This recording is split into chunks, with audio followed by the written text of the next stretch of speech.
দেশের উত্তর পশ্চিমাঞ্চলের অন্যতম ব্যস্ত মহাসড়ক নাটোরের বনপাড়া হাটিকুমরুল, অথচ এই ব্যস্ত মহাসড়ক প্রয়োজনের তুলনায় অনেক অপ্রশস্ত।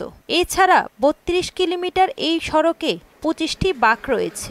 প্রায় ১৫টি বাঁকে সড়ক বিভাগের সতর্কীকরণ সাইনবোর্ড থাকলেও ঝুঁকিপূর্ণ বাঁকে ওভারটেক করার প্রবণতা মানছেন না চালকরা। ফলে অহরহ ঘটছে দুর্ঘটনা। গত ৭ মাসে এই সড়কে প্রাণ হারিয়েছেন অর্ধশতাধিক মানুষ, পঙ্গুত্ব বরণ করেছেন অনেকে। বনপাড়া হাটিকুমরুল এখন যাত্রীদের কাছে যাতায়াতের পথ নয়, হয়ে উঠেছে মরণ ফাঁদ। প্রতিটা দিনই কোনো না কোনো স্থানে গাড়ি অ্যাক্সিডেন্ট হচ্ছে। যানজটের কারণে অনেক সময় অ্যাক্সিডেন্টগুলো বেশিরভাগই হয়ে থাকে। আমরা চাই যে আমাদের এই বনপাড়া হাটিকুমরুল মহাসড়ক যেন 4 লেন করা হয়, আর 4 লেন যদি না করা হয় তাহলে দুর্ঘটনা আরও বাড়তেই থাকবে। আমার এই কথা একটাই, সেটা এই রাস্তাটাকে প্রশস্ত এবং 4 লাইন করতে হবে। এই মহাসড়কটি বর্তমানে মৃত্যুকূপে পরিণত হয়েছে। আমরা প্রতিদিন দেখি অসংখ্য দুর্ঘটনা এবং অসংখ্য সন্তান তার মাকে হারাচ্ছে।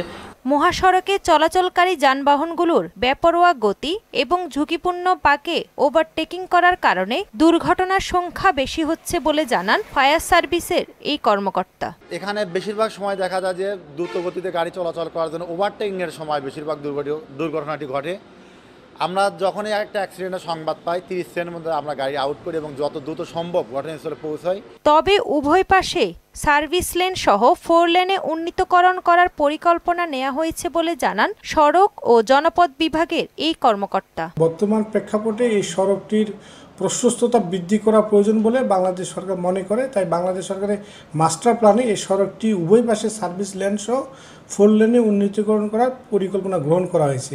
দুর্ঘটনা রোধে মহাসড়কটি দ্রুত 4 লেনে উন্নীতকরণ করার পরিকল্পনা বাস্তবায়ন করবে সড়ক ও জনপথ বিভাগ, এমন প্রত্যাশা সবার। তাহসিন তারিন, মোহনা সংবাদ।